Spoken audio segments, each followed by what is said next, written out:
So now NBCC limited अब देखिए 124 रुपए 40 पैसे पर क्लोजिंग हुई है और आ चुके हैं Q3 के नंबर्स आपने देख लिया होगा। लेकिन एनबीसीसी को अगर देखें तो उन पीएसयू में गिनती करिए जिनके Q3 के नंबर्स बेहतर आए और यहां पर ये ना फ्लोर टेस्ट चल रहा है पीएसयूज का, क्योंकि वैल्यूएशन जो है वो काफी बढ़ गई थी। ऐसे में Q3 में कौन अच्छा परफॉर्म कर रहा है उन पीएसयूज को आगे के लिए यहां पर रडार पर रखें। तो एनबीसीसी का सबसे पहले रिजल्ट देखते हैं। तो अभी अगर आप बात करें एनबीसीसी की तो Q3 के रिजल्ट में थोड़ा सा टेंशन बढ़ गई थी, जिनके नंबर्स आने वाले थे, इसीलिए कहीं ना कहीं आज एनबीसीसी रिकवरी नहीं हो पाया। अगर आप देखें तो वेल के नंबर आए, मुनाफे से घाटे में आ गई। तो इन सबको ना आपको देखना है, नोट करना है।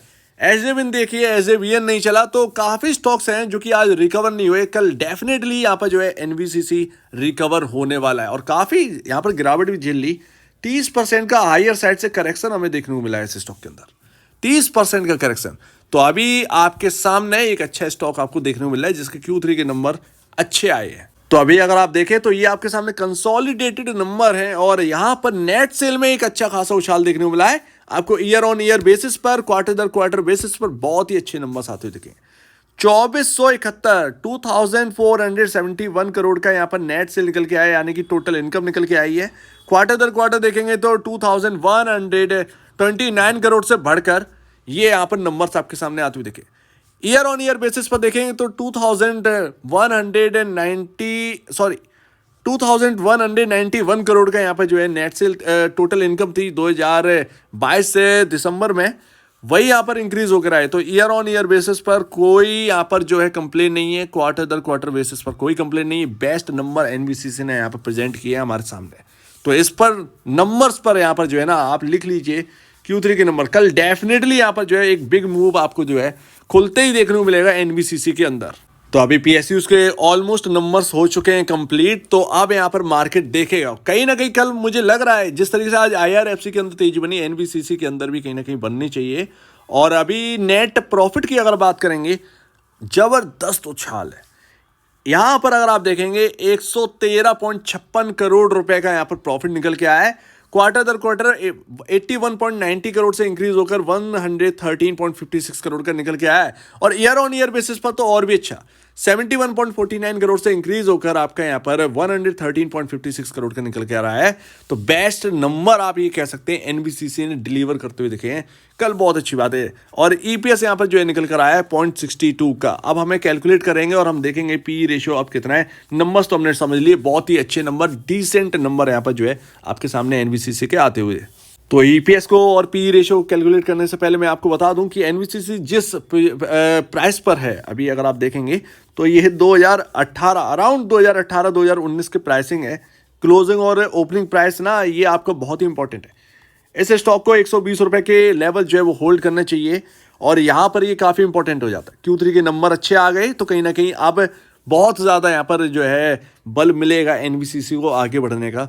तो मेरे ख्याल से 120 का यहाँ पर जो है ना अच्छा खासा सपोर्ट है आपके सामने, इंपॉर्टेंट लेवल है, होल्ड कर जाएगा मेरे ख्याल से। कल खुलते ही यहाँ पर अगर आप देखेंगे तो ऑलमोस्ट 10% के अराउंड आपको जो है जंप देखने को मिलना ही चाहिए, यानी 12-13 रुपए ऊपर तो खुलना ही चाहिए ये स्टॉक। उसके बाद भी यहाँ पर जो है रडार पर रहने चाहिए एनबीसीसी। और अभी अगर आप देखेंगे तो कुछ पी रेशियो अभी आपको Q3 से पहले ये देखने को मिल रहा है। Q3 के बाद कितना आपका ईपीएस जो है वो आपका पहुंच गया 2.08 के अराउंड।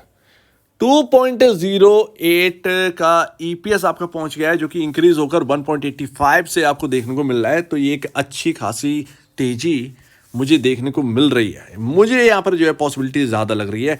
हालांकि एनबीसीसी में ना प्रॉफिटेबिलिटी का थोड़ा सा कमजोरी की वजह से आपका यहाँ पर जो है आप देखेंगे बुक वैल्यू पर शेयर जो है ना वो काउंट ठीक से नहीं होता है, इसीलिए हमें प्राइस टू बुक वैल्यू ज़्यादा देखने को मिलता है। लेकिन जिस तरीके से एनबीसीसी प्रदर्शन कर रहा है ना, किसी ने निचले लेवल पर होल्ड कर रखा है, मेरे ख्याल से ये एक अच्छा पीएसयू साबित हो सकता है। आप इसको रडार पर रखें एनबीसीसी को, और यहाँ पर जो है एक कंटिन्यू यहाँ पर जो है आपको देखना है, क्योंकि एनबीसीसी में हमें पहले का याद है काफ़ी चीज़ें बिगड़ गई थी, तो ध्यान रखिएगा इस बात पर। अभी अगर आप देखें तो पी रेशियो कितना है, तो 65.61 से पी रेशियो गिर कर यहाँ पर जो है 59.61 का पी रेशियो रह गया है। और आपका इंडस्ट्री भी चल रहा है 90.26। तो उम्मीद है कल एक अच्छी खासी तेजी जो है वो एनबीसीसी के अंदर नजर आए।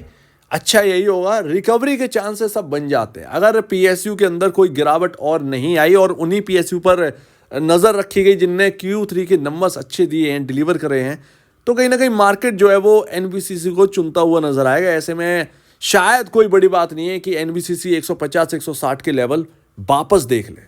तो नंबर्स के क्या ही कहने, थोड़ी सी टेंशन हो गई थी Q3 के नंबर्स को लेकर एनबीसीसी के, बट आज जिन्होंने भी खरीद रखा है मेरे ख्याल से उनकी तो बल्ले बल्ले हो गई। आज आपने एक ऐसा स्टॉक खरीद लिया है जिसके नंबर अच्छे आ गए, बहुत ही बढ़िया, मतलब डिसेंट नंबर्स पीएसयू के अंदर। अगर आप देखें अभी, अगर आप देखें तो भेल जो है वो पूरा रिकवर भी हो गया था गिरने के बाद, तो कहीं ना कहीं पीएसयू में बाइंग दिखने लगी है, जो कि कल मेरा मानना था कि आज की डेट में आपको पीएसयूज के अंदर जो है वो बाइंग दिखेगी, वो कहीं ना कहीं लौटती हुई दिख रही है, तो वो यहाँ पर रडार पर रखना है। बट जिनके Q3 के नंबर अच्छे नहीं आए ना, उनमें से ये जो तेजी है ये आपका सिर्फ और सिर्फ बाउंस बैक है। ऐसे में बेचने का मौका मिल रहा है उन स्टॉक से जिनके Q3 के नंबर्स जो है वो अच्छे नहीं है और वैल्यूएशन बहुत महंगी है, बट एनबीसीसी के साथ ये नहीं है।